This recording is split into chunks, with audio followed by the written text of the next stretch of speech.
The planet's puppet masters almost surely have a plan. There's clearly maybe something there beyond the realm of man. And until you've thoroughly tested every last close-trusted view, I find the more you think you know, the less you really do. That's true, Dr. Zayas. Very well. Where would we be without THC?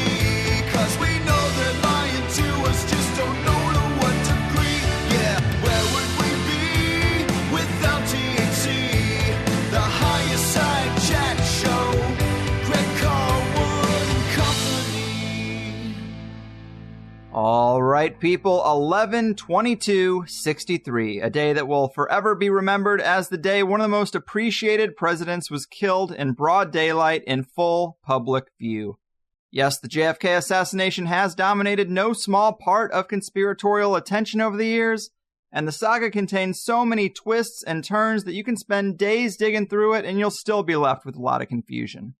But that's not all, folks, because we've also examined many events over the years that seem to have an eerie and almost unbelievable degree of symbolism, ritual elements, and esoteric patterning. Notable examples would be the founding of America, 9/11, and of course the recent Vegas shooting.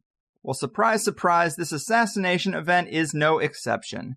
So the great Michael Joseph of the Schism 206 YouTube channel has returned on this fateful anniversary, not to rehash the whodunit conversations we've heard 1,000 times before, but to lead us through the deep, dark, occulted waters and unpeel the onion of ritual layers that he's extracted from that day.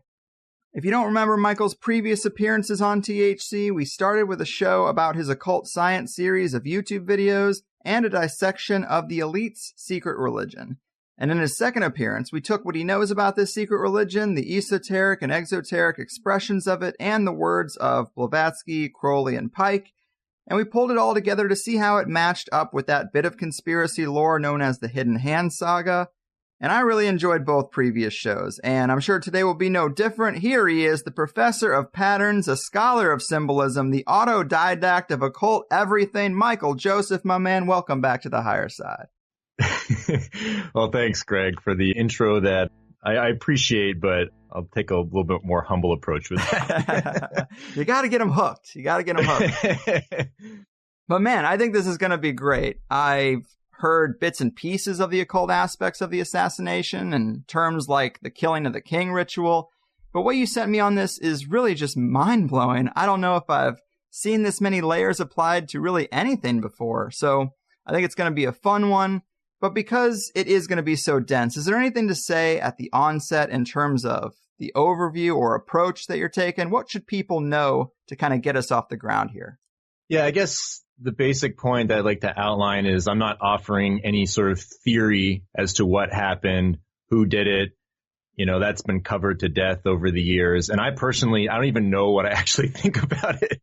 And even going through all of this stuff, it's kind of made that even stranger, but I think it really helps in terms of understanding all of the metaphysical elements that might be at play. And for me, it just helps me just kind of reaffirm what I think about the existence of the spiritual world and our place in it. And that's kind of the reason why I've been fueled to go into it so much. And this was actually the first thing that I ever really looked at. I wasn't even intending to be like a researcher putting videos out or anything like that. I was just a dude looking at this stuff and wondering more about it. And once I started learning about the idea of rituals being encoded into things like 9/11, what really started it is I went on a Google Maps search and I looked at Dealey Plaza. I'm like, what's here? And I noticed, wow, this looks a lot like the Tree of Life. And that really just spiraled into everything that I've done. And I didn't really intend for any of this to happen, but it seems like it all kind of lined up with where I was in my life, and here we are. So that's pretty much all I have to say about it as a whole. Right on. Yes, that Tree of Life, Dealey Plaza overlay is just incredible. It is one of those things that makes you want to dig deeper. But so you did put together this new series of slides for each ritual that you kind of see in play here. And those slides are so helpful. They will be in the show notes, I believe, if we can get them in there. But before we get to each one, just give people an idea of the depth here. Can you give us like a little list or overview? Like, it looks like you have a total of 7.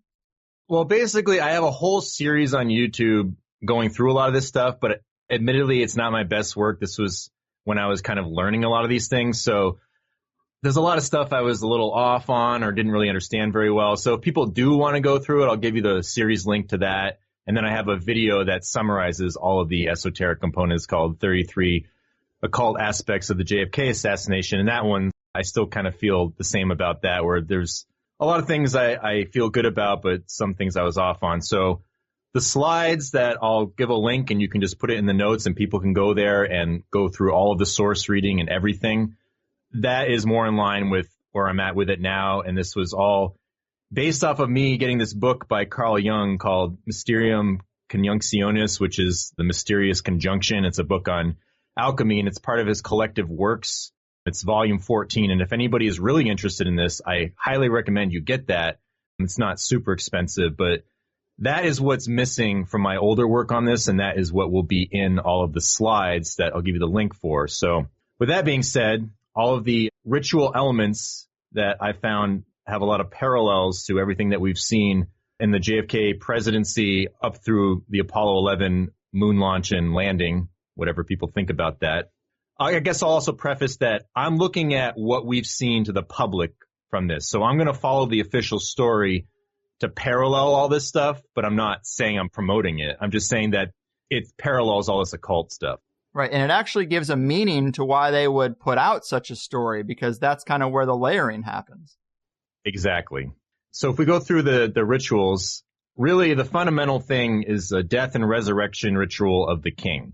And this goes back to the death and resurrection of Osiris and the story of Isis and Apophis or Set being the murderer of Osiris. There's also a Hiram Abiff component, which is one of the Masonic heroes. Also Jesus Christ and the more Gnostic viewpoint on death and resurrection as an initiation into the mysteries, something like that. There's also a ritual in the Golden Dawn book by Israel Regardie. It's the Grade of Practicus ritual. It's called the Last Judgment. And the Golden Dawn is heavily affiliated with, like Crowley and Thelema kind of stuff. I'm sure most people know that already. And there's also more Crowley symbolism alluding to the Night of Pan and the whole Babylon glyph that people have probably seen, where there's a bunch of 7s and 77s, and the idea of impregnating the Great Mother through Pan in this weird fertility ritual, and it's about like the death of the ego and crossing the abyss or Da'at. And that's probably something a lot of your listeners are somewhat familiar with as well. So there's a lot of those elements there.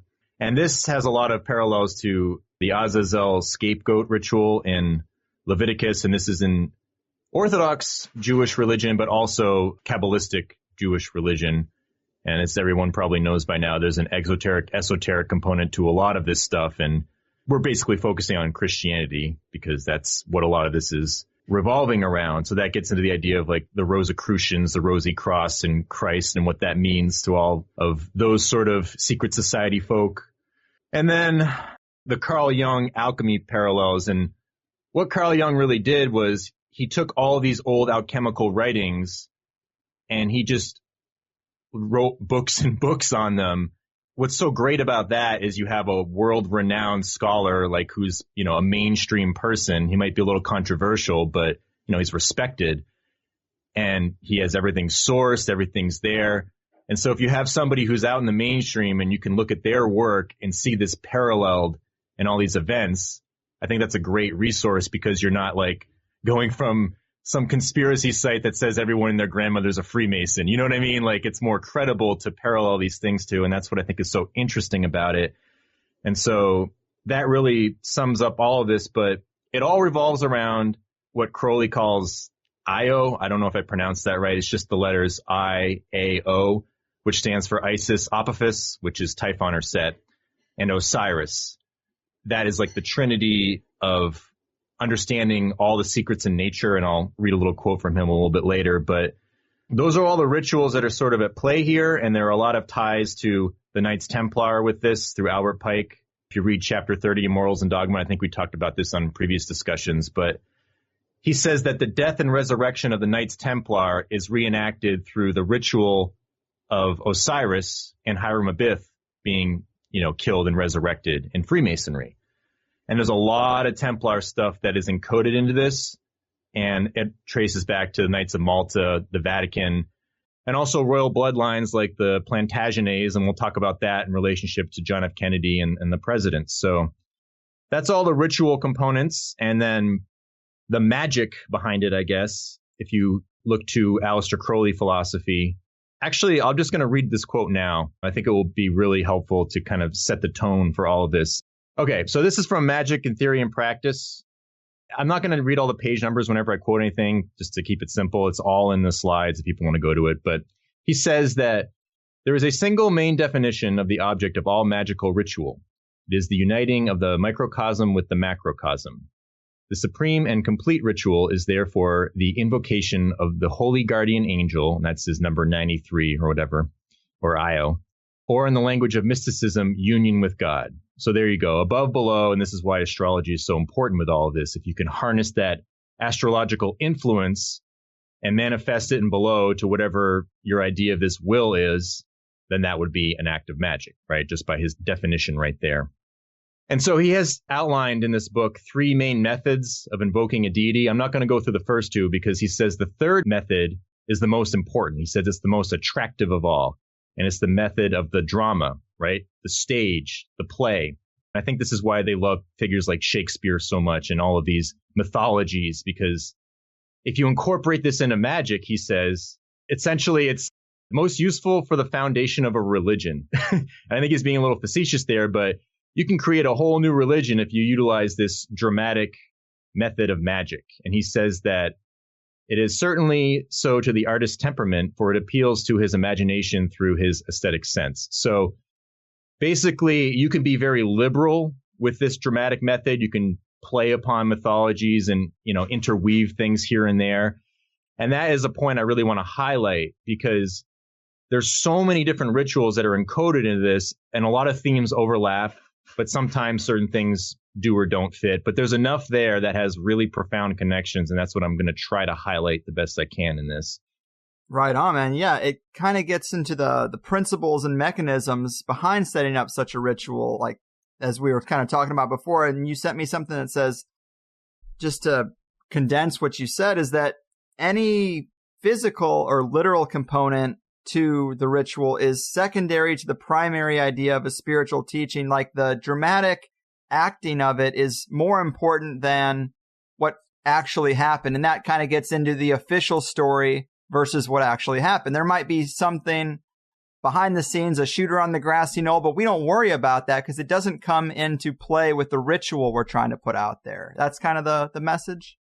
Yeah, and I think that's a really important thing, because whenever you read a lot of this occult or Freemasonic literature, the allegory is what's important. In fact, the literalism, that's one of the big criticisms of like Orthodox religion. When you take things literally, you're profane, right? You're profaning the mysteries. And so I'll go back to that Crowley quote in a second, but here's a quick quote from Carl Jung in that book. It says, "It is evidence from these statements," and he's talking about this dissolution of the king in alchemy, "that Gerhard Dorn, which was a 16th century alchemist, understood that the alchemical solution," and this is sort of like the water component of the dissolving, or the baptism component, "primarily as a spiritual and moral phenomenon, is only secondarily as a physical one." So the spiritual or moral teaching of this alchemical act is most important, and secondarily it's a physical, the physical part is what would be considered important. So to sum that up, it's kind of dense reading, but primary importance, the allegory, the story, the teaching, the spiritual mystery, religion, illumination behind it. And the secondary component, well, if it's physical reality, I guess that's cool. Right. So there's quotes, kind of littered throughout a lot of this that always imply that. And so that is one of the things that when you think about stuff like the moon landing, which we can talk about later, because it is tied to a lot of this stuff, basically because JFK was the one who initiated the idea to us about going to the moon. It doesn't even really matter if it was real or not, because it was the spiritual oneness of seeing the divinely illuminated sphere. And remember, the sphere is of the compass, the spiritual nature, and things that are spherical are of deity. We went over this in our first talk. So right, that kind of outlines that. And it does sort of make sense in a way. It seems weird at first, but if you think of consciousness as primary, like everything derives from consciousness, you can see that affecting the minds of people is way more important than the physical reality. Oh, I agree. And it is very interesting because I kind of go both ways with this, where I do definitely take the material world to be of a lot of importance. But it is strange when you see like a lot of arguments going on, like just take the earth shape debate that's going on right now. There's a lot of weird consciousness shit that goes along with that, where there's like a lot of emotion involved, a lot of personal beliefs. There's a lot of metaphysical things going on with this argument. And people are trying to argue logistics intertwined with that. But I think the underlying current of what's going on is it's very psychological. And that's why I'm fascinated by the whole debate. I don't get involved in it. I don't care what the shape is or isn't. But the observation of everything going on around it is very interesting to me. And it is very much intertwined, I should say, with this esoteric religion, as we've gone through in the first few discussions. But before we move on, I'll just read this last part from Crowley on this magic. And he says that this dramatic method, he says its disadvantage lies principally in the difficulty of its performance by a single person. So you have to coordinate a bunch of people to make this magic effective. And so that's pretty interesting with all the JFK assassination stuff and all the people involved. And when you look at some of the backgrounds of some of the people, like Abraham Zapruder was a 33rd degree Freemason, that's just fact. That's like out in the mainstream. That's not on some conspiracy site. He was. And so it's kind of weird. You think, well, if somebody was a 33rd degree Freemason, they should probably know way more about this kind of stuff than I do, because I'm not in a secret society. I'm just a dude reading this stuff. Right. So how can they not notice all the shit that I'm going to be talking about here? You know what I mean? Like, they have to. And so when people are just like, oh, like it was chaos that day, I don't really know what happened, and that's their answer, and they're like a Freemason, and they know all of this esoteric stuff, then I'm just like, there's something weird about that. Maybe they just were given a title and they don't actually know a lot of this stuff, which I'm sure is the case, or they're just, they're part of it, or they're turning a blind eye. That's a whole other discussion, but it is an interesting component to this. Crowley says that, again, this is the type of magic that's most useful for the foundation of a religion, and he says it's the method of Catholic Christianity and consists in the dramatization of the legend of a god. So if you reenact the drama of a legend of a god, that is this most effective method of magic. And to summarize this in the legend, he says that to one who understands this chain of the aeons, from the point alike of the sorrowing Isis and of the triumphant Osiris, not forgetting their link in the destroyer Apophis, there remains no secret veiled in nature. He cries that name of God, which throughout history has been echoed by one religion to another, the infinite swelling Paean Io, which is Isis Apophis Osiris. He says right there, if you understand the dying, resurrecting Osiris and this destroyer Apophis and this sorrowing Isis, there's no secret veiled in nature. You understand the nature of our reality. So that's pretty interesting, because that is really what this whole JFK assassination is featured around, is this death and resurrection of Osiris. And there it is right there. Right. And man, it does get so dense. It's clear that many mystery cults have rituals that seem to be in play here, or at least seem to have their source material in a lot of mystery cults that seems to be in play with the assassination. And, you mentioned invoking a deity, like this would be the easiest way to do that, according to Crowley.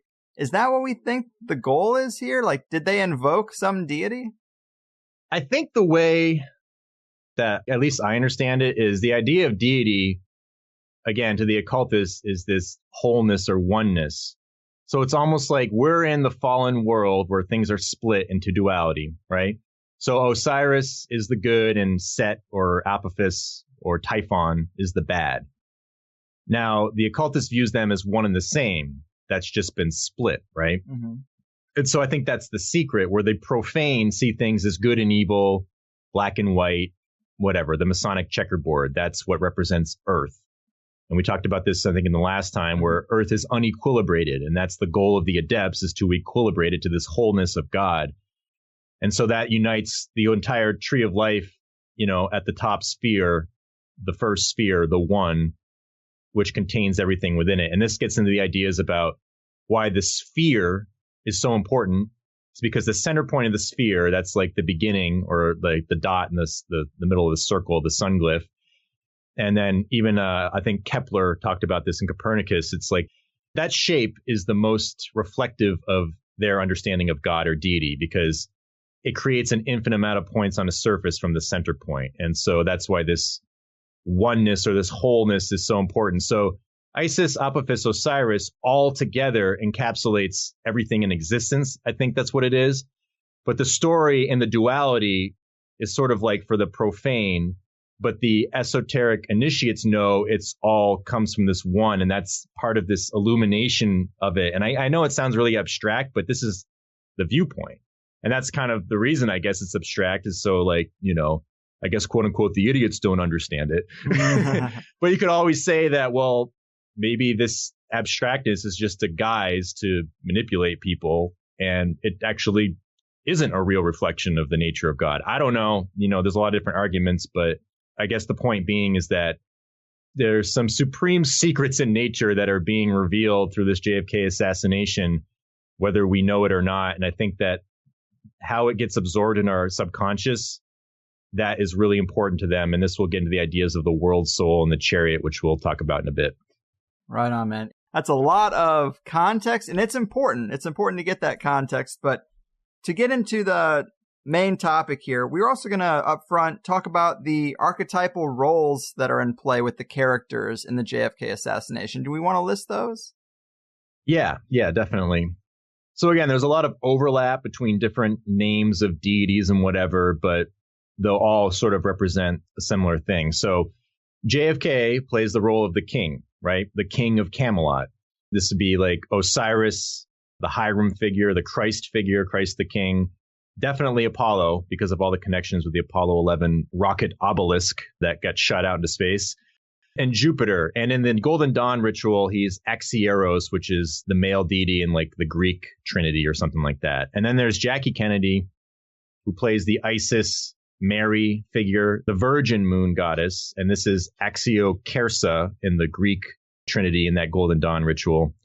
And then there's Oswald, who plays the Apophis, Set, Satan, Saturn, Typhon, the negative duality of Pan aspect. This is like Azazel, the scapegoat, right? And people always call Oswald the patsy or the scapegoat in the conspiracy side of it.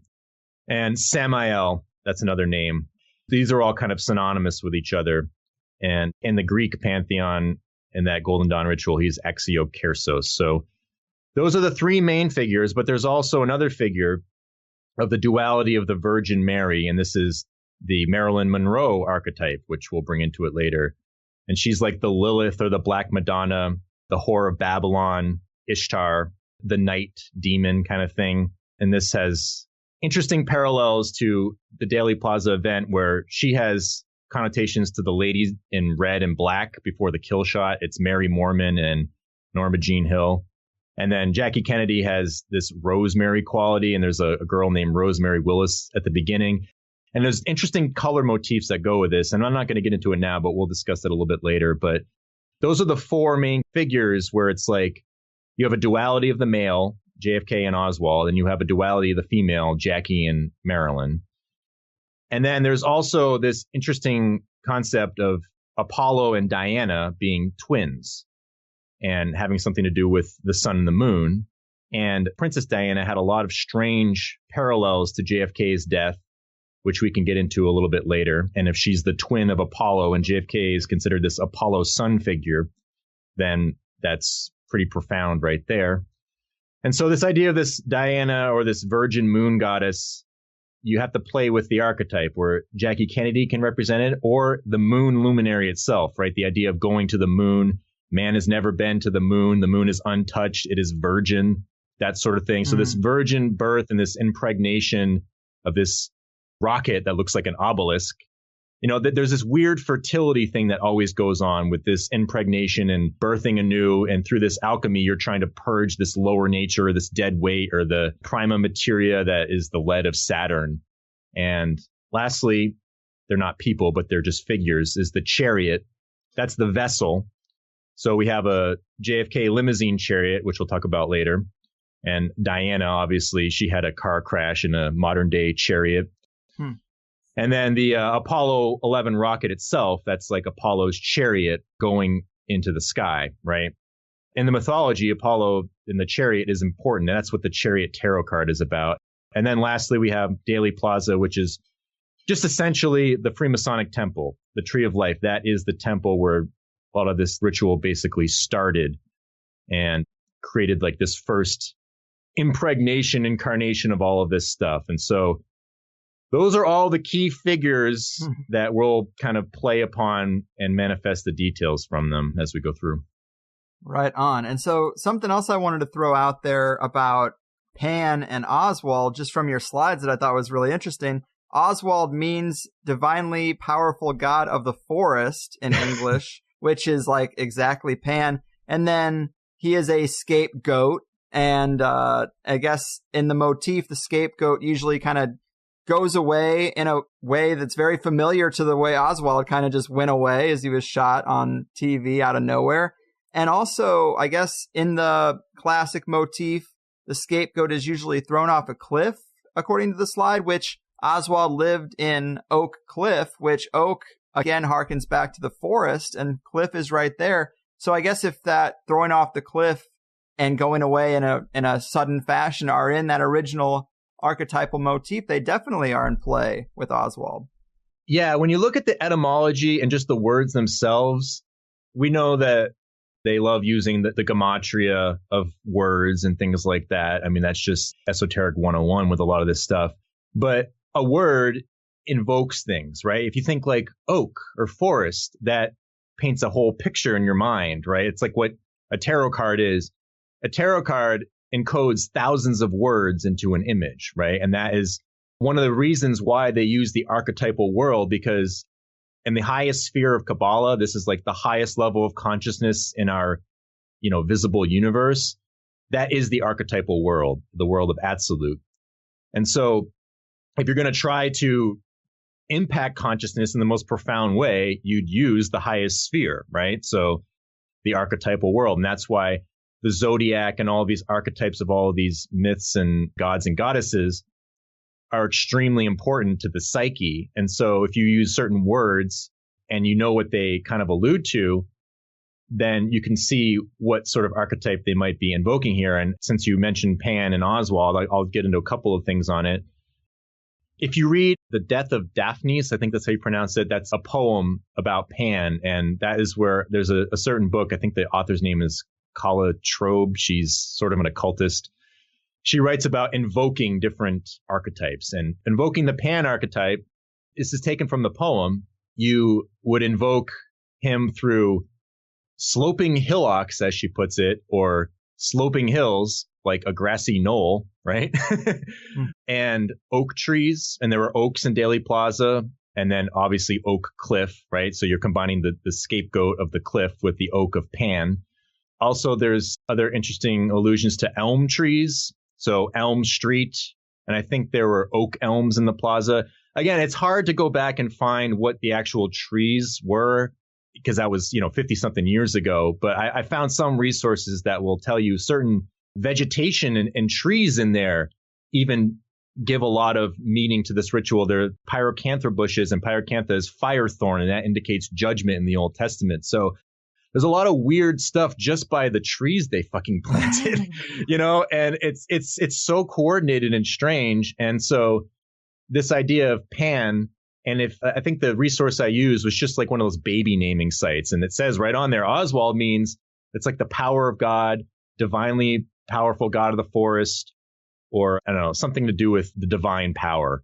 And that is what Azazel means. It means to be fierce or to be angry, or the divine wrath of God. And that's what the ritual's for, the elimination of wrath of God. And it atones for sexual iniquity. And this gets into the whole Marilyn Monroe thing. I don't want to go too off into that tangent just yet, but you're right. Like, there's a lot of weird forest, Azazel, Samael, earthly demon stuff that alludes to Oswald. And if you look in his astrology, it's also reflected there in his moon. Really quickly, I'll just throw it in there. His moon is in Capricorn and his ascendant is Cancer. So that just means that the moon becomes extremely important to the ruler of your ascendant sign. So his Capricorn moon is very important, and it's also conjunct one of these angles in the west. And the west is where the sun sets, right? So this moon in Capricorn, which is ruled by Saturn. These are all archetypes of Set or Typhon, the dark half of Osiris.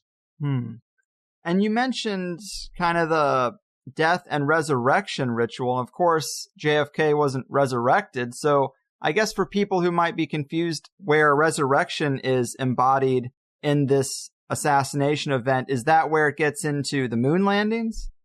The eternal flame lighting. Ah, fair enough. Yeah. For this alchemy part, I guess we can go into like the Carl Jung stuff here, because this is really where this all takes place. Yeah, definitely. Let's go into the Carl Jung stuff, because I think that's a little bit even more surprising that that's so embodied. When you mentioned it to me, you said it could almost be like a script for the event. In Jung's book, he has this section called Rex and Regina, the King and the Queen. He essentially talks about this transformation of the king. It's taking this lower nature of Osiris, or this beast nature, and you purge it in a ritual, and you renew or rebirth the king in a more spiritual or divine form. What the flame represents in Kabbalah and all this stuff is the Hebrew letter Shin. That's the divine flame. And it's associated with the 20th card of tarot, which is judgment. Really, how the Dealey Plaza Tree of Life allegory plays into this is that on every pathway on the Tree of Life, to get a visual, just go to the slides and you'll see a lot of different ways I outlined how it transposes. The pathway that JFK was assassinated on, if you put the correspondence, is the judgment path. And that is the tarot card of judgment that this Golden Dawn ritual is completely based around. It's specifically designed for this pathway, and it's all about the triangle of fire going upon the initiate or the king to be transformed, right? And so that is what the eternal flame is. It's the Hebrew letter Shin, the divine flame, the triple flame. And so when you light that symbolically, you are resurrecting the divine spiritual essence of the person. Their physical body has died, and now the spirit lives on. So whatever the spirit was of the JFK assassination for the occultists, that is what lives on. And the Virgin, the Isis mourning motif of Jackie Kennedy, is she's the one who lit the eternal flame initially. And the Queen is part of the one who resurrects Osiris in these rituals. And you can see it with the idea of Juno and the peacock. The peacock has some sort of association to the phoenix rising. It's sort of like, I guess, like this feminine aspect of it. So that is part of the resurrection. And I do think that the Apollo 11 launch is another component of that. Fair enough. And you also have a slide showing similarities between Dealey Plaza and not only just the Tree of Life, but also just a map of ancient Babylon. And that interests me because so much of the symbolism and the elite's ritual performances show a certain obsession with Babylon and all the Sumerian stuff. I guess we're talking about the Euphrates River and the Trinity River and how eerily similar they are. If you go to Morals and Dogma and you read some of Albert Pike, he basically talks about the latitude, longitude coordinates of ancient Babylon. Albert Pike says that Babylon was located on the 32 degree 30 north latitude line, and Dealey Plaza is on that same exact latitude line. So it's just shy of 33rd degree of latitude. And obviously 32 degrees and 33 degrees are important in Freemasonry in terms of Morals and Dogma. It goes all the way up to 32 degrees. And then the 33rd degree is that honorary degree. So it is interesting how ancient Babylon is on this degree for north, and so is Dealey Plaza. And then the other parallel is that he talks about the Euphrates running from southeast to northwest, or vice versa. What this river does is it gives uncertain terror and disaster through flooding and overflowing. So if you look back into the history of Dallas and the Trinity River, well, the river flows southeastward, so the same way that the Euphrates runs, the same exact direction. It's on the same parallel line of latitude. And they talked about all this flooding that happened back in the late 1800s and early 1900s. And George Dealey, the one who obviously Dealey Plaza is named after, And he was also a 33rd degree Freemason and Knight Templar, and that is like official history. He's the one who had the idea of taming this flooding with a bridge. I don't know if he was actually part of the bridge that got built, but he was one who initiated the idea. So it's interesting. You have an initiate of the mystery taming this lower nature of the nature god. You know, Osiris has this connection to like the flooding of the Nile, and that's like the lower nature. That's like the set aspect. That's the darker part of nature, right? Terror and disaster, right? That's all the set turning an archetype. Mm-hmm. So it's kind of interesting. Like he's the one who set out to tame that lower nature and get a bridge there and utilize Promethean technology. And again, I'm not saying that's right or wrong. I'm just saying that throw it in with all of this esoteric theology and it's kind of interesting. But point being, same parallel line, same direction of the river and the same behavior of the river. And it's also called the Trinity River. And there's a lot of etymology of Dallas and Dealey having to do with the Bonadea goddess and fertility and basically everything that's in the Empress card in tarot. And the Empress card in tarot, it's for the Hebrew letter Dalet.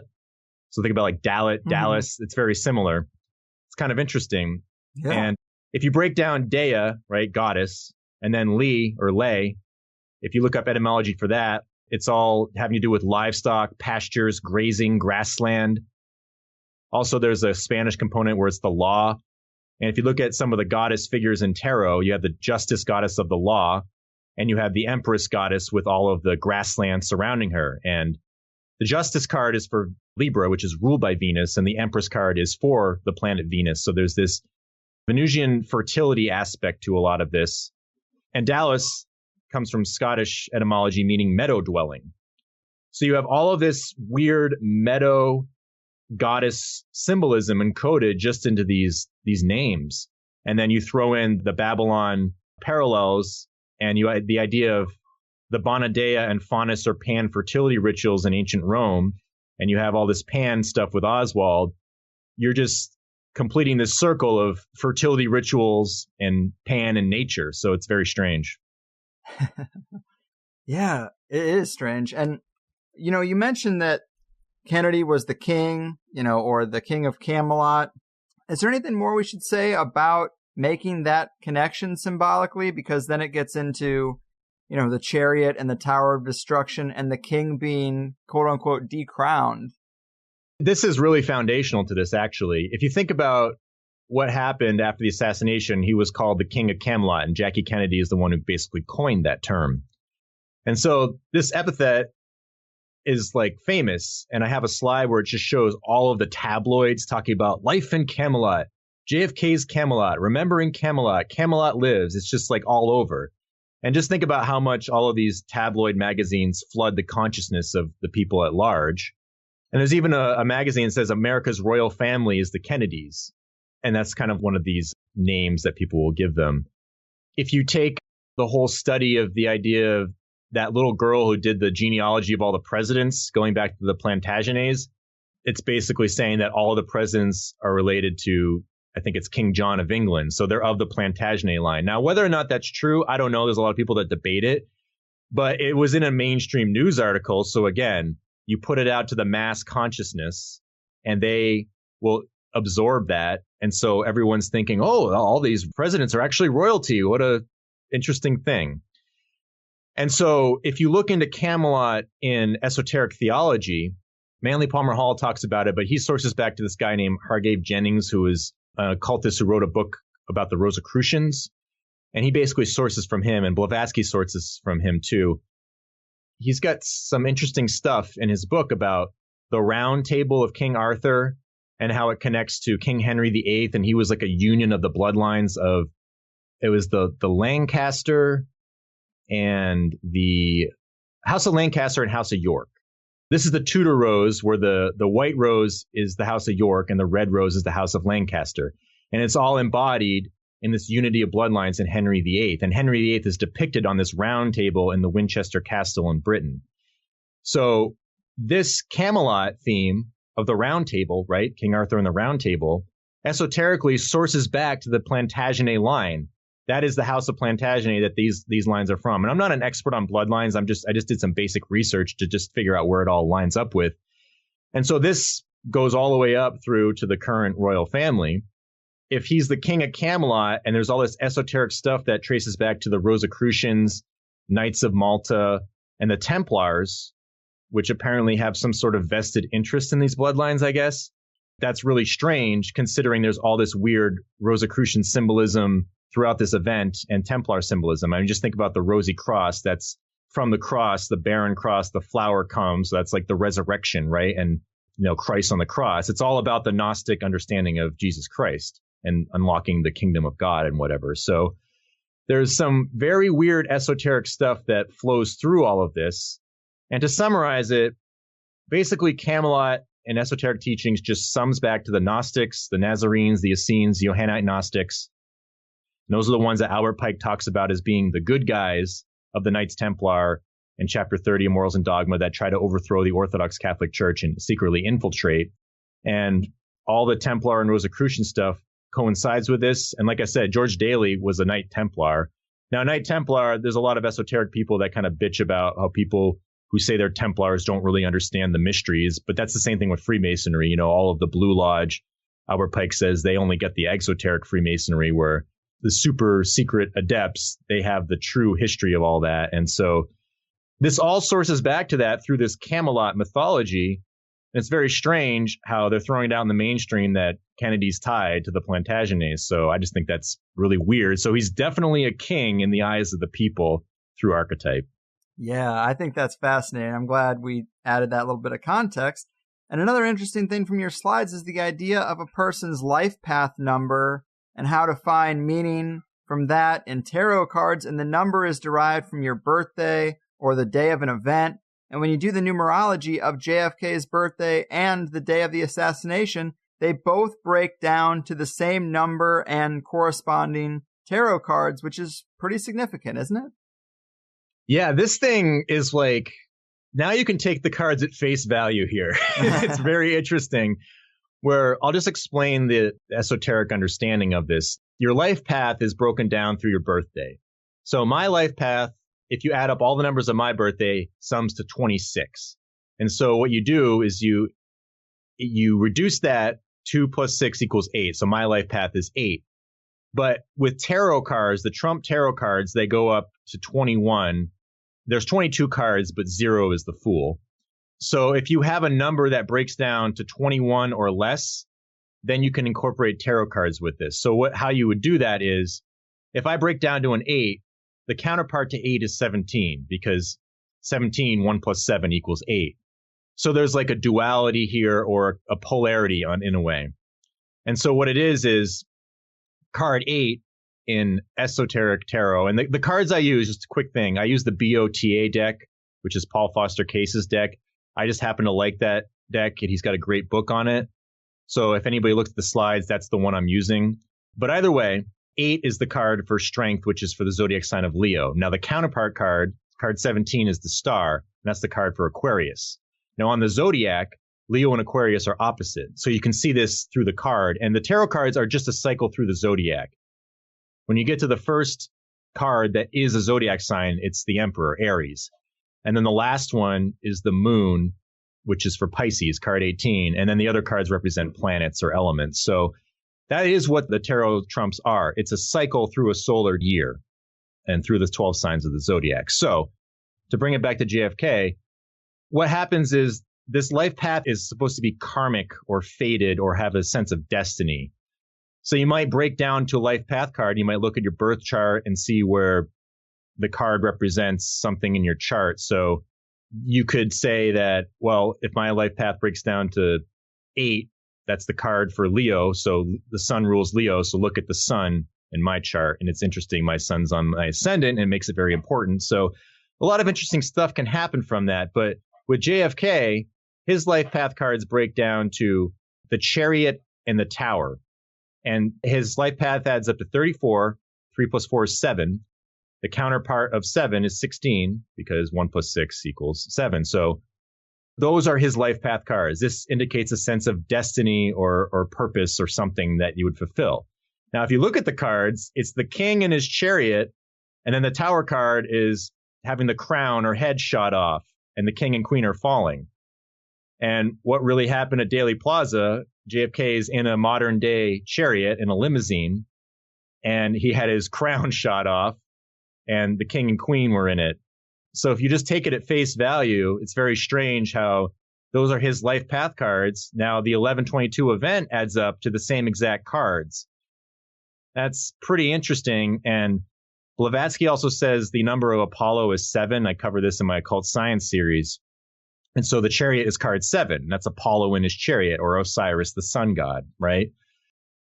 And so all of this Apollo 11 connection to JFK with the idea of telling us we're going to the moon and stuff like that. There's a lot of interesting things. And the chariot is the card for Cancer, which is the sign ruled by the moon. And so there's a lot of interesting karmic stuff. I mean, you don't have to believe in all this destiny or karma stuff, but I'm just saying, like, esoterically, that's what these things indicate. And so Princess Di, her life path breaks down to the same, the chariot and the tower. Now, she died a tower-like event in a chariot where her car ran into the 13th pillar, right? 13, like the death card or the Templar number. So her life path is the same exact life path as John F. Kennedy, and Apollo's twin is Diana. And so that kind of, it says a lot with these life path numbers. And I think it's very interesting when you start applying some of them, where Jackie Kennedy's life path is the high priestess. The high priestess is the virgin moon goddess, right? The Isis Mary figure. The counterpart to the high priestess is the justice goddess, because the high priestess is card 2. So card 11 is justice. So 11, 1 + 1 = 2. But either way, if you break it down strictly to the single digit life path card, John F. Kennedy's card is the king in the chariot, and Jackie Kennedy is the high priestess virgin. And so those are part of the archetypes that I laid out at the beginning.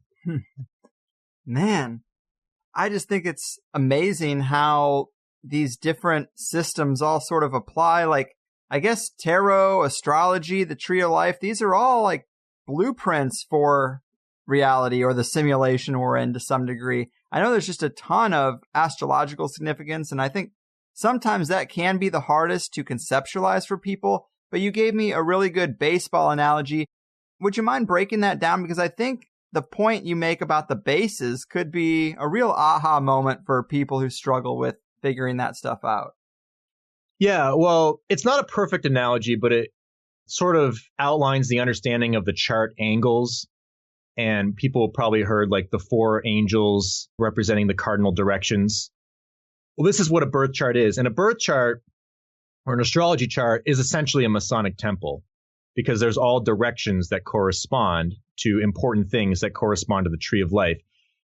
And I guess going through this, I can bring this back to the Dealey Plaza connection. But basically, you have your ascendant sign, your descendant sign, and that is the horizon axis. So your ascendant is the eastern horizon, whatever constellation is there when you're born, that's your ascendant sign. Now, if you have a planet there, that makes it really important, because it's kind of like the sun rises in the east, right? So that's like you as a person rising into life, right? And this rising sign filters throughout your entire chart. That's sort of like part of the root or core of you and all of your facets of life. So if you're, let's say I'm Mike in my office job, or I'm Mike in my one-on-one relationship with somebody, or I'm Mike at home with my family, there's going to be a part of my ascendant that incorporates into all of those things and how I interact in those different situations. So that is sort of like the eastern part. And then the southern part component is the midheaven. And so this is when the sun is at noontime. And so that is the direction of the south, or at least in the northern hemisphere. So everything I'm talking about here is if you're born in the northern hemisphere. But either way, it still applies. And so the sun is like exalted in the heavens, right? It's its highest strength. And then in the west, that's where the sun sets. So now it's going away from mankind, and obviously the whole set sinking into darkness. And at the northern part of the ecliptic, that is where it's nighttime. And so this mimics a solar year as well, where the east would be like the spring equinox. The south or the midheaven would be like the summer solstice. The west, or where the sun sets, is like the fall, right? The fall of man into the material realm. And then the north is like the winter solstice. I kind of relate it to the basis of a baseball field, where these points are just points where things can manifest, where you have home plate, first base, second base, third base. Those don't have any power in and of themselves. They're just points on a field. The players have the power. So the players are like the planets. They give power to things. But where most of the stuff manifests will be at these bases, especially home plate. Right. That's where everything starts. Everything filters through whatever happens at home plate, where the batter hits something or whatever. So that home plate to me is kind of like your ascendant. It filters through the entire event of whatever happens when that pitch is thrown or something like that. Now, again, it's not a perfect analogy, but it just shows you that these points are sensitive where things can manifest. So what it really means is that if there's something on the eastern horizon, on the ascendant, meaning for me, my sun is on the ascendant when I was born, it means I was born in the morning. And so my sun is a couple degrees away from the horizon. So that makes my sun really important in my chart, because simply it's on that point that's sensitive. Mm-hmm. And so this is what happens in a lot of these events where the moon launch, they had the moon on the ascendant. Now, this is a small window of time, and the closer it is to the ascendant degree, the more powerful it will be. So if something is within, 3, 4, 5 degrees of the ascendant, that's going to be very powerful. And then the further it moves away, the less power it has, and then you don't even consider it. So there's really like a 30-minute window to put the moon on the ascendant, depending on wherever you're located or what day it is. So it's very interesting how NASA made sure that that moon was on the ascendant when the launch happened.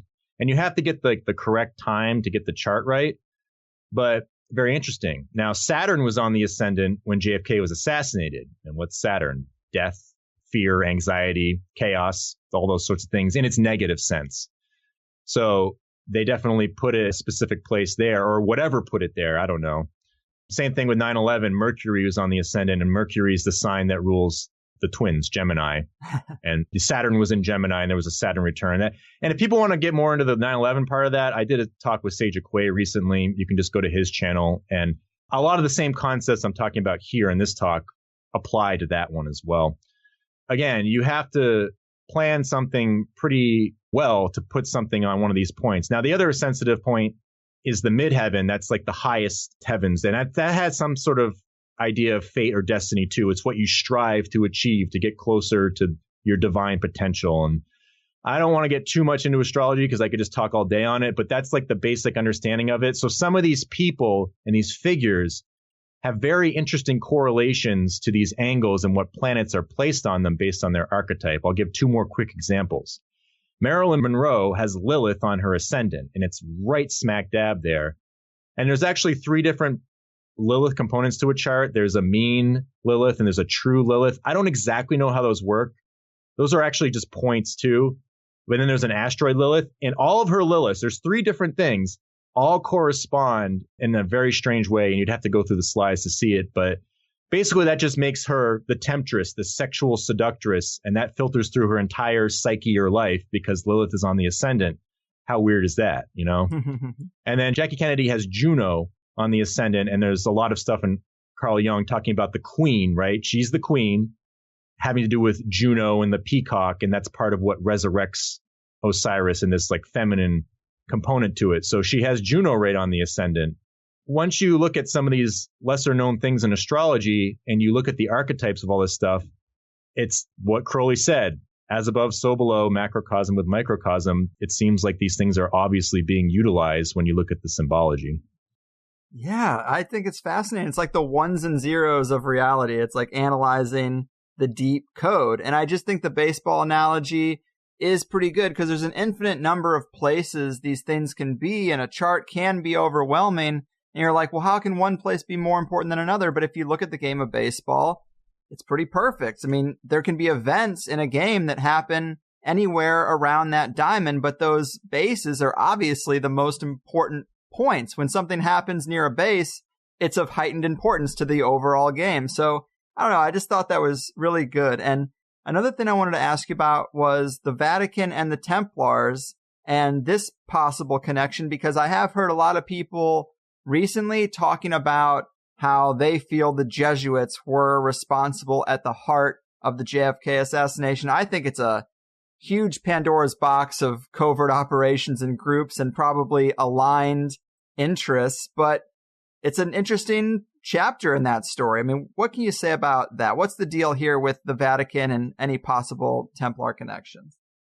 Like I've said before, I think reading Albert Pike's chapter, Morals and Dogma, chapter 30 on the Knights Templar, I recommend people do that. It's not a very long chapter, but again, the premise is that Pike uses a letter by a Catholic Orthodox sympathizer, and he tells the story of the Templars. Now, Pike says this guy basically is profane, but he lets him tell the story, and Pike interjects when there's, I guess, disinfo or, whatever. So this is the lesson of that chapter, to use your enemies to your advantage.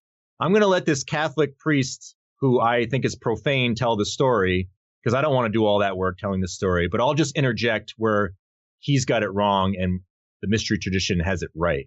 Mm-hmm. And so that is an interesting concept with all of this, where these adepts use their enemies as their greatest asset. So you could say, if you want to paint JFK as a hero, have they used him as an asset, with all of the Apollo 11 stuff, it launched from Kennedy Space Center, JFK Airport. He's a hero still to this day.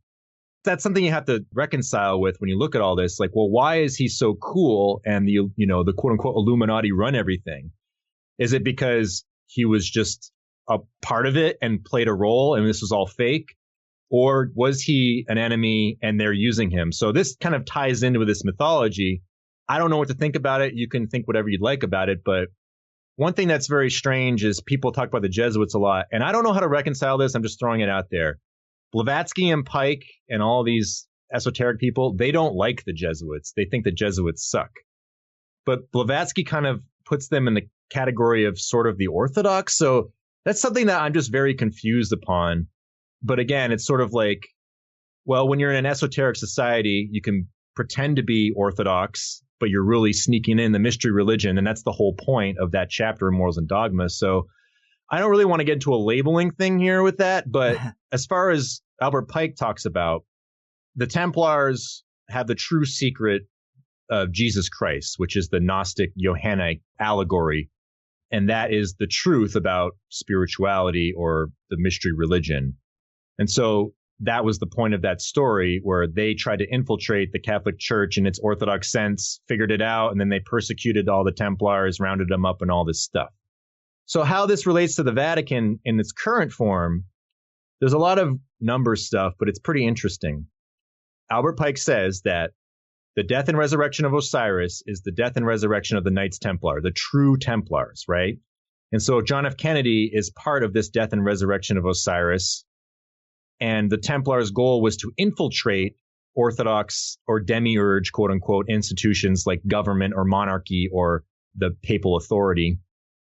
Then it's very strange that there's a lot of Templar symbolism on, and everybody accuses that this was the event that the Illuminati infiltrated the United States government. Again, this is all like the hearsay about it. I'm not saying that this happened or not, but the dates are very interesting how all this matches up. And I have a video in my Occult Science series if people want to go more into this. It's video 28.1, the Vatican City and the Templar Resurrection. So to source this, just go watch that video. But the essence of it is that the Templars sort of formed with the Knights Hospitaller and the Knights of Malta in 1113 AD. Now, the Vatican had a 900-year celebration in 2013 for the Knights of Malta.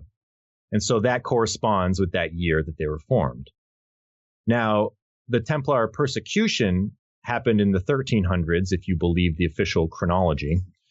And obviously the Friday the 13th thing was important. But also, this is really strange.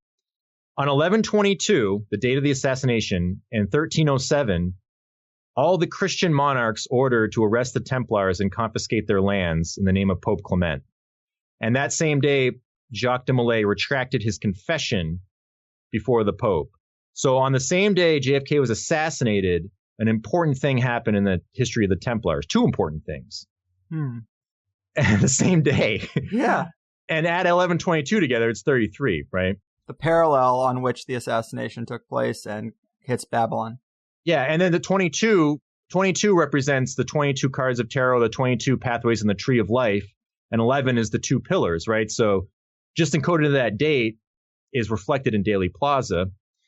And then fast forward to 1313. This is the year that Jacques de Molay was executed according to esoteric philosophy. Now, the historians will say 1314, but Blavatsky states that the true Templars, their secrets are vested in meeting every 13 years at Malta, 13 in number, commemorating the year of the death of Jacques de Molay in 1313.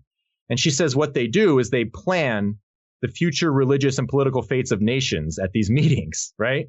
These are the true Templars, according to Blavatsky. And she also says that this degree of morals and dogma represents the revenge of the Templars. And so if we have a papal decree on 1122, order the Templars be taken out by the quote-unquote Orthodox Christian demiurge institution, did we have a revenge of the Templars on 1122 to commemorate that date? And now they're infiltrating like the government or something. And my question is, if you go into the Kabbalah of Scorpio and the tarot card of death, card 13, because 13 obviously is like the Templar number. If you take the Hebrew numbers associated with it, the Hebrew letter Nun is assigned to this card. So there's always a value to Hebrew letters. Now some have 2 as a final value. So Nun has 2. It is the value of 50 and the value of 700. What's very interesting is 2013, when we had this big Templar or Malta celebration, that was the year 50 years later of the JFK assassination. So that's a Kabbalistic number for the Templars, 50 years. Also, think about the year 1313, right? That was the big year of the Templars basically being taken out. There's a Templar prophecy. I'll read a quick quote, and you can go to my series, talk about this is from the Knights Templar website. Now, again, this could be sort of exoteric, but there's very interesting stuff going on with it, where they say that the plan of the temple was successfully implemented on April in 2013 ahead of schedule to fulfill this Cathar prophecy of 1313 AD based on the ancient Prince Melchizedek scroll of the Essenes. Now, Pike talks about the Essenes being intertwined with the Gnostic Templars. So there's this prophecy from the year 1313. It says, in 700 years, the laurel will grow green again. Now, if you add 700 years to 1313 AD, it's 2013 when we had this big Knights of Malta celebration. So my question is this an esoteric revealing to the world that they've finally infiltrated the Vatican, or they have, but now it's out in the open? It's very strange when you look through all these dates, and this is getting a little long-winded. I'll just wrap it up with this. Pope Francis's inauguration celebration was on March 13th, 313, right? Now, the esoteric date of Jacques de Molay's execution, according to Blavatsky, is March 19th. And so if you add that up, it's the third month. 3 + 1 + 9, that equals 13. It's the celebration of Pope Francis's inauguration. If you add the year, so March 13th, 2013, add that all up, that equals 13. And again, this is the year 2013. So all of these weird dates add up with the Templars, their story in 1313, the JFK assassination, and the Knights of Malta celebration in 2013. And remember, Camelot goes back to all of that, the Malta, Rosicrucian, and Templar stuff. To top it all off, I'll finish it with this. The Vatican took a painting that was done where it mimics Pieta of Michelangelo, where it's the Virgin holding the dead sun god Christ in her lap. Some guy made a painting of JFK dead in Jackie Kennedy's lap, and if she's already this Isis Mary virgin goddess holding the slain lion or lamb, whatever you want to call it, in her lap, this is a painting that the Vatican now has at their museum. You know what I mean? Like, what the fuck? Right. Very on the nose. So there's just so much Vatican Templar stuff surrounding all of this death and resurrection. And again, I just harken back to the point where Albert Pike says that the ritual death and resurrection of Osiris represents the Templars being resurrected from their original persecution, 1313. Not to mention frame 313 is the kill shot. Right. Frame 313. I mean, we're talking about an individual frame of a video. This kind of precision is just insane. The connections are unbelievable, from the 33rd parallel to the similarities of the topography of Babylon and Dealey Plaza, the fucking overlay of the tree of life, the numerology, the astrology, Carl Jung's archetypes, the ritual similarities to mystery cults. It's no small thing. Yeah, I hear you. And, we could go through more of Carl Jung's alchemy because that will outline a lot of this Rosicrucian type symbolism from the Zapruder film. Sure. Again, this whole idea of the alchemy of the king and queen is the central theme here. And one thing that Carl Jung talks about is this idea of the king and queen as two lions. They are these lions that sort of devour each other in this way that they fight and then they copulate. So basically they're at odds with each other and then they're, making up and having sex, right? Or whatever. This is kind of this theme. And he talks about how there's this erotic animal nature to this theme of this lion. And the lion is the king, right? I mean, we know that. And so there's all this weird tabloid stuff. I kind of looked it up in passing, but it's pretty funny how there's this copulating and bickering theme between Jackie Kennedy and John F. Kennedy. And this represents the serpent of the caduceus, where they separate and then they synthesize, separate and synthesize. That is what the lions bickering and then copulating represents. It's just the same motif. And so there's all these weird tabloids about Jackie wants to divorce him because he's unfaithful. And then there's a tabloid about how before the night of the assassination, they had sex on Air Force One, join the Mile High Club. This is all tabloid shit. But again, this stuff goes out to the masses. So the masses see them as this bickering couple in a way. Mm-hmm. And it represents these lions in alchemy. Now, to take that a step further, there's this interesting, this is what's so strange about Marilyn Monroe's role in all this. Now, it's no secret that Marilyn Monroe has some sort of mythology with John F. Kennedy. Whether they had an affair or not, I don't know. But that is been circulating throughout tabloids ever since that era. I mean, you could still see magazines running stories on it nowadays, right? Mm-hmm. There's this concept in alchemy in Carl Jung's writings, one about the whore. And he says, this is a direct quote, he says, the whore or the meretrix is a well-known figure in alchemy. So think about meretrix, that's the Latin word for whore, I believe. So Marilyn, it's kind of interesting. There's a lot of word play going on. Right. And he says that Venus or the whore corresponds to the erotic aspect of the lion, who in turn is an attribute of the king. So something about this beast nature of the king has to do with this whore. And if you look on the tarot card for strength, you have the virgin goddess taming this lion beast. It's the red lion, which represents the male animal nature, right? But that can go through the female because it's just this expression of the same force. That's what the whole idea about the active and passive thing is. So this duality, it's kind of like Jung's anima animus thing where, every man has this feminine counterpart kind of thing. It's all this psychological stuff.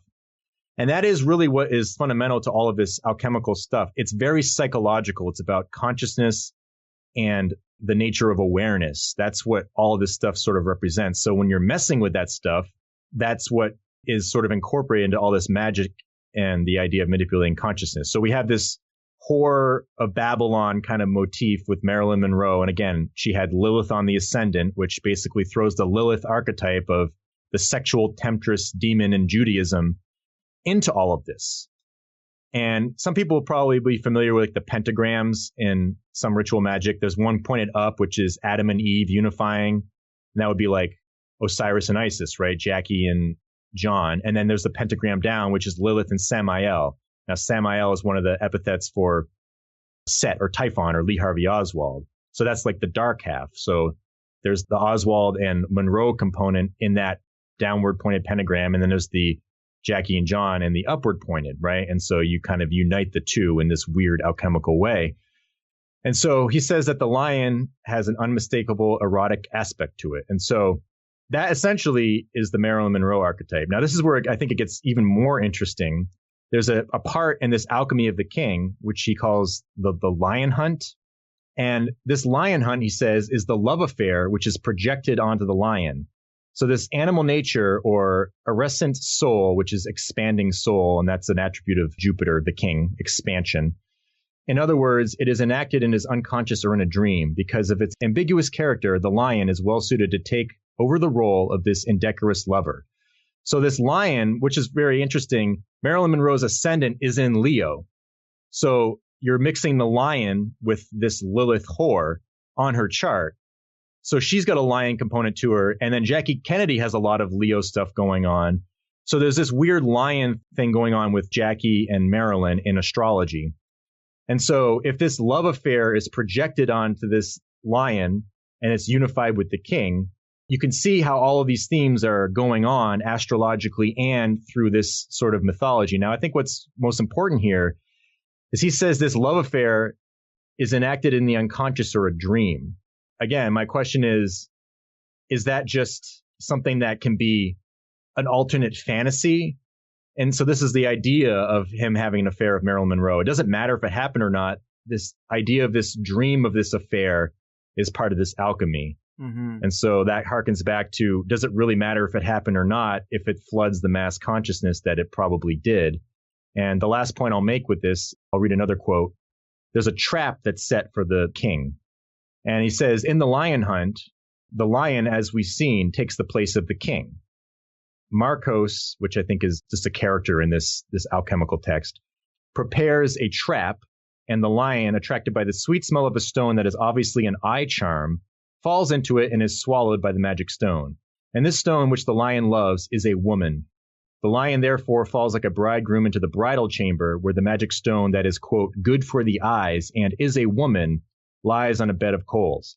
So this trap for this lion is a woman who is attractive to the eyes, and he falls into this marriage union with her. That's kind of like the Happy Birthday, Mr. President performance. And the other thing that's interesting is Marilyn Monroe was born just a couple days after John Kennedy. So their suns are conjunct. And the sun is the lion, right? That Leo is ruled by the sun. And so it's interesting how they chose her to be the one who sang with all of this lion, whore, king stuff going on in alchemy. So it's just, I mean, you can't make this stuff up. It's like it's following a script.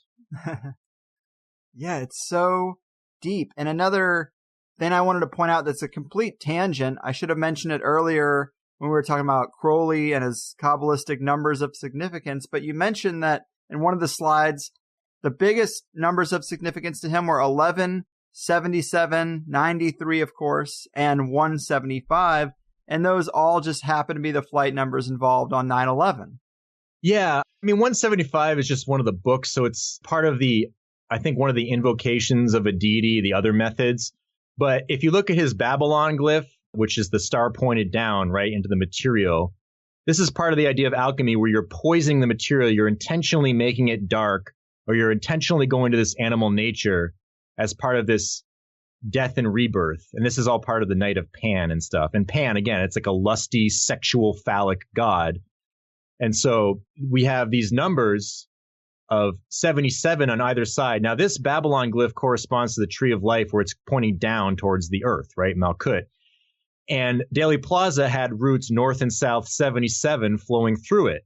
So if you transpose that, like on Crowley's Babylon glyph, that is incorporated into Dealey Plaza, this 77 Crowley glyph. And if this is all about, this sexual animal nature being purged in a purgatorial fire in a ritual, that all lines up with this Crowley stuff. And so 11, the number of magic itself, 77 is part of the idea of Oz.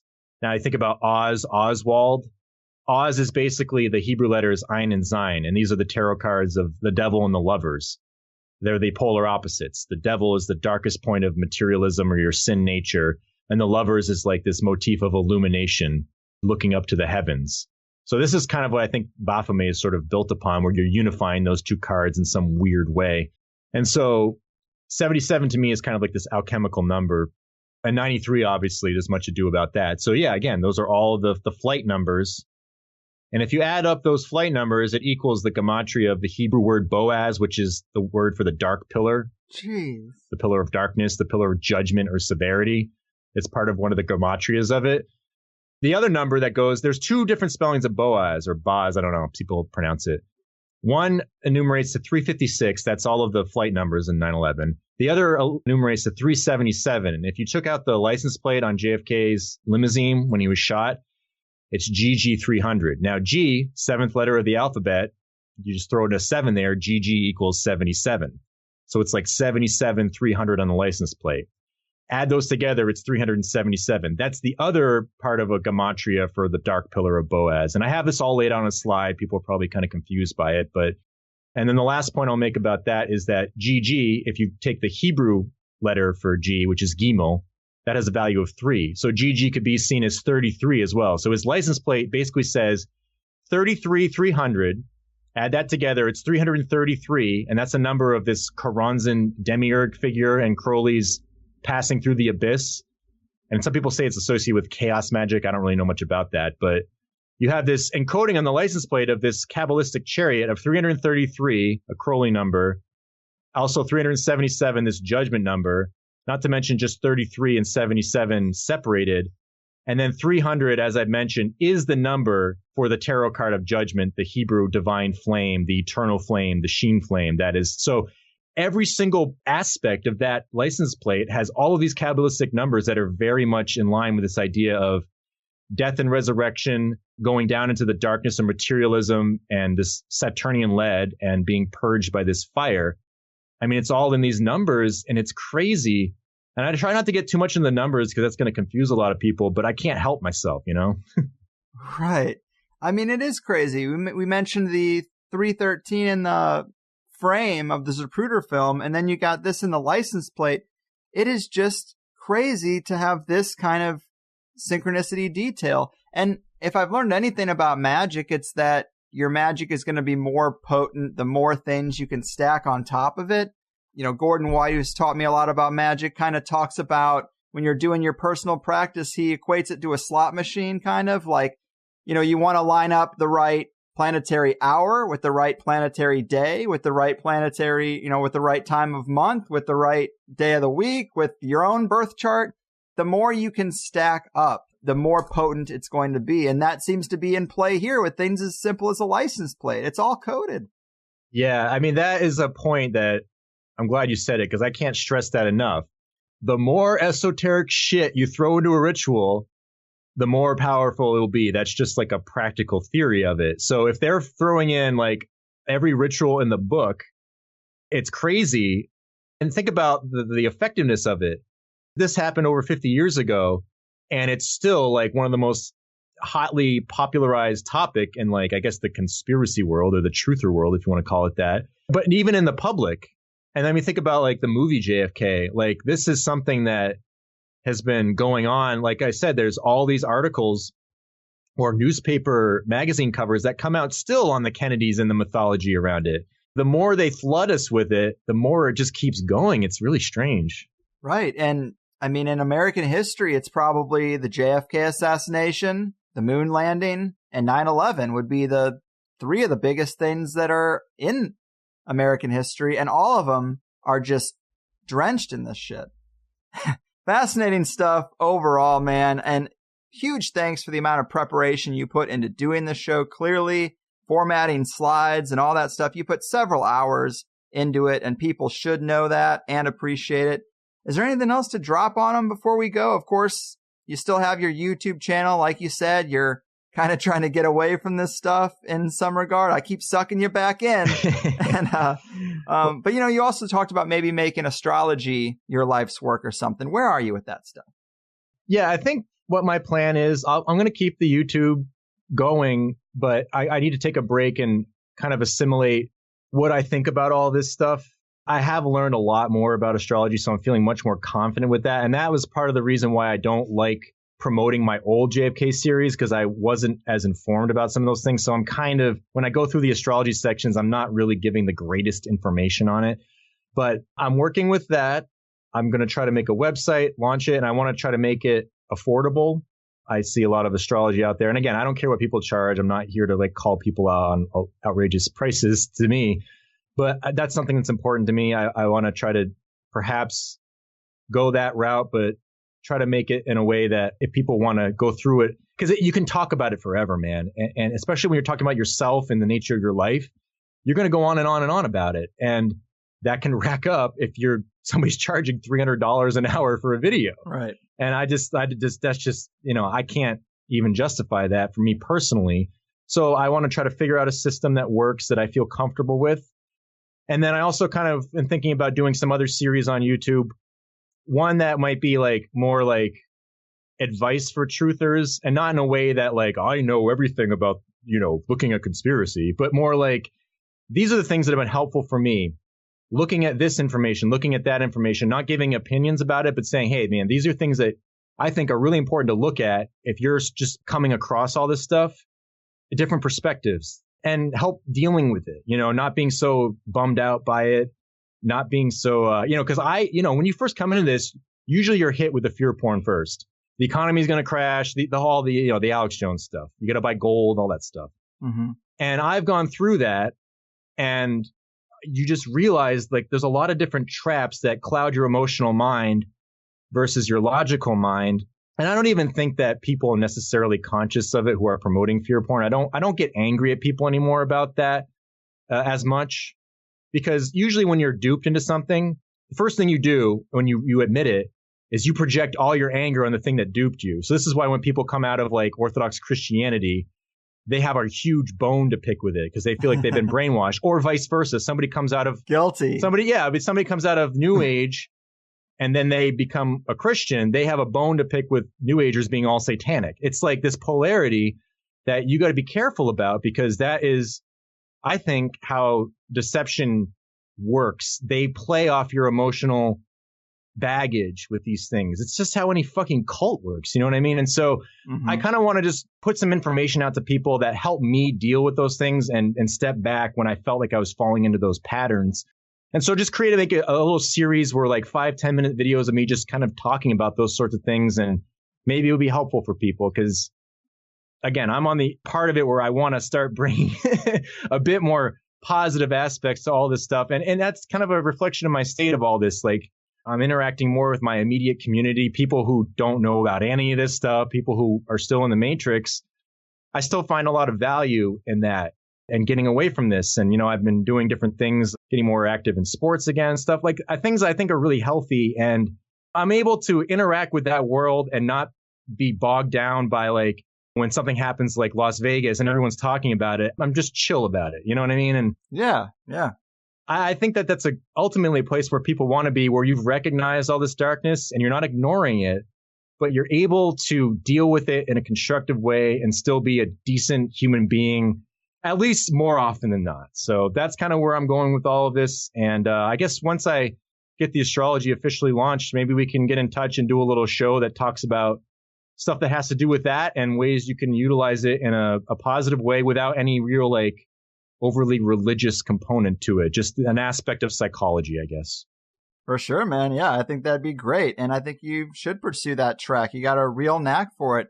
And you were definitely right. The biggest chip on my shoulder has been about being raised Catholic and going through that Catholic school system. And of course, they did have another box for me to fall right into, which was atheism. And that really took up just as much time. And I should probably be mad about that too. But in the end, I don't think either is right. And it was the psychedelics that showed me the box I wanted to be in. And that's, I think, I don't know why they're illegal, but hey, man. Yeah. And so I'll just counter that point with one thing. Yeah. I mean, that's the process, It's kind of like the way your relationship with your parents. You inherit good and bad things from them. You see the good things coming out of you. You see the bad things. Now, a natural reaction when you see the bad things coming out of you, you get angry at your parents. And that's happened to me. But at some point, you have to have that higher mind of like forgiveness or understanding that I can't change those things in them. So I'll just change it in myself and lead by example. And you kind of perform your own weird alchemical transformation that way. And you end up having a better relationship with them, where if you can understand people's flaws better, you don't cater to them by not doing them yourself. And that's really all you can do, because you can't control everybody else. And that's the problem, I think, is everybody wants to control people to bring them into their own mindset because it gives you this self-reaffirmation of your own beliefs. And to me, that's kind of egoic, And so it's a lot of fine lines with this stuff. That's my personal viewpoint on it. And I think that a lot of this occultism with balancing the opposites, that concept is a great concept. It's just, it's the way a macro concept manifests. Does the macro match up with the micro? And that's where the things differ between me and my relationship with this stuff and how the elitist occultists seem to be implementing it. And I think that everybody has probably had some sort of understanding of that at their journey throughout looking at all this stuff. And I commend people for looking at it. And even when people get upset and angry and start behaving maybe like a little bit badly, that's part of this process. It's very strange. And it sucks that we all have to look at an event and be like, did people die here? Did people not die? Yeah. It just sucks that we're put in that position to have to try to make that call in our head. And that is something I can sympathize, where I don't really fault people for making a claim on it either way. I don't like doing that. But like at some point, you just kind of throw your hands up in the air and like, dude, I'm just going all in on this because I'm fucking sick of like balancing this all out. And I have sympathy for that. So, amen. And I do think you make a great point about the fact that you got to work on yourself first. It reminds me of Jordan Peterson. He picks on the social justice warrior protesters a little bit, but he says, you know, these people are out there in the streets thinking they have all the ideas in the world that are going to change society. And if everybody just did things their way, it'd be better. How many of them haven't even cleaned up their room? How many of them have a filthy house? Like, you really got to start at the basis at your own level, things you can control, work on your own sphere before you go out telling everybody else how they should live. Because if you didn't do the basics, and most of us don't, then you really don't have a leg to stand on. Yep, I agree. And it really all just, I think, begins with humility. And, you know, Satan, Lucifer, whatever that archetype means to you, whether it's Gnostic or Orthodox, I don't really care. But the idea of pride creating vanity and problems and issues, I really resonate with that, because whenever I've succumbed to that and thought I was more than I was, that is when I took the hardest falls, because you don't see it for a long time. And then once you admit it, man, it hurts, but it relieves a whole set of weights that were on you. And that, I think, is part of this process of just being in this community, looking at this stuff. We all go through different cycles and stages of that. And that's one thing I think we can all unite on in a global sense or a plain sense, whatever you believe. Like, that's like the one real unity of us, rather than this fake bullshit unity they keep trying to push on us. Boom. Fair enough, man. Well said. And I guess we'll talk again when you get attainableastrology.com off the ground. And I'll do your chart, man. I'll get to it. Yeah. I'll give you a Christmas gift. There you go. I love it. Well, great talking with you, man. You blow more minds than the U.S. military. Thanks again. Take care out there. All right, thanks a lot, Greg. You got it. Wow, folks. Wow. Michael Joseph back in the saddle. Third time is a charm. I really enjoyed that. And please do look to the show notes for the companion video he made to this episode and all the informative slides. There's like dozens of them, all arranged really well. Don't let it go to waste. Clearly, this is a passion project for the guy, and he puts a lot into everything he does. That's why I really do think he should stick with doing this type of research. We could use some people who get down into the details and also have some objectivity about them, so I hope he keeps doing his thing. And I would venture to guess that many of you probably had at least a couple aha moments with this sort of approach to a topic that's really been done to death. I've just been so into the esoteric elements of these major events recently, of course Vegas comes to mind, that I thought the JFK assassination would be just another event worth revisiting through that lens. And luckily, I got a guy. I thought the stuff about the decrowned king and the chariot was really interesting, as well as Dealey Plaza and the Tree of Life overlay, and of course the life path number stuff. Although I was thinking about the life path number and how that could work if it's derived from your birthday, since the Gregorian calendar is not really a product of the natural universe. Star alignments affecting your life, I kind of get, but a man-made calendar? I guess, like Preston Gibbs said, there really is a system in everything. A pattern will unfold eventually. But I even asked Michael about this, and of course that's something he's wondered before. But for him, he said it was best to stop trying to rationalize all that and just chalk it up to an element of metaphysical transcendence. And I think that's not a bad approach. I tend to drive myself crazy with these sorts of, if this is true, then how does that work, etc., type of hamster wheel mindsets. But Michael was also telling me about some further research he was doing into JFK Jr. and the plane crash that he was getting into after the show was already recorded.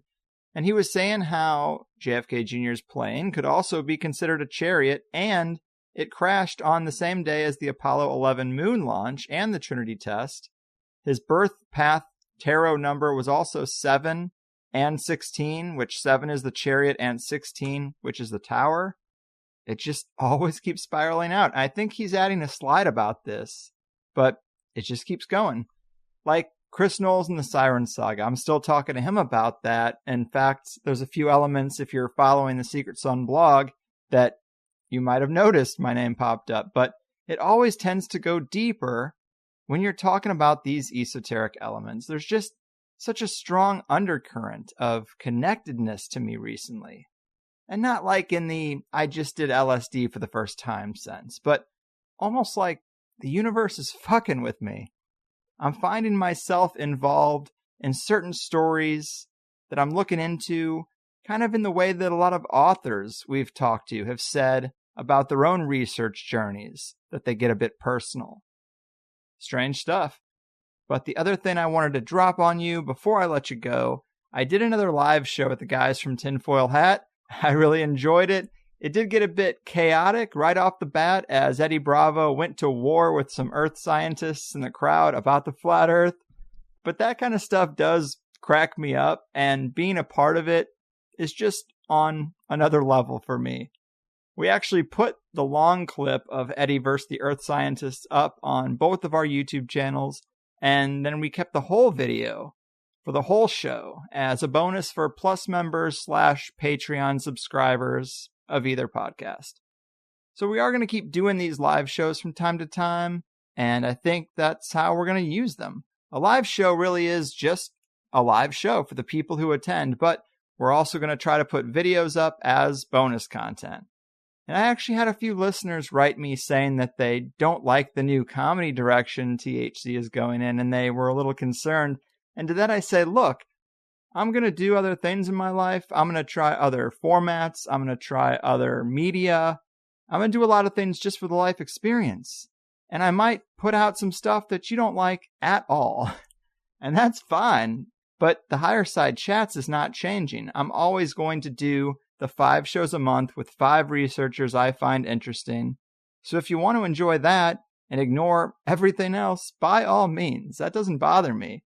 Don't download the THC cover songs. Don't use the forums. Don't watch the Armenia video from the trip with Graham Hancock.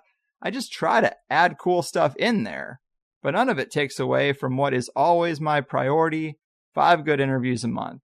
Or 4 and an alright one. I mean, you know, nobody's perfect. But that said, if you are a crossover fan to the comedy crew of guys like Eddie Bravo and Sam Tripoli, if you do like the more casual casual, I guess isn't the right word.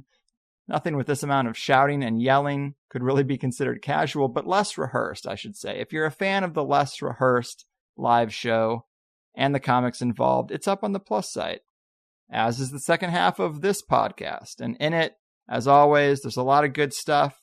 With Michael, we talked about the Princess Diana parallels. We talked about square to globe alchemy and the king.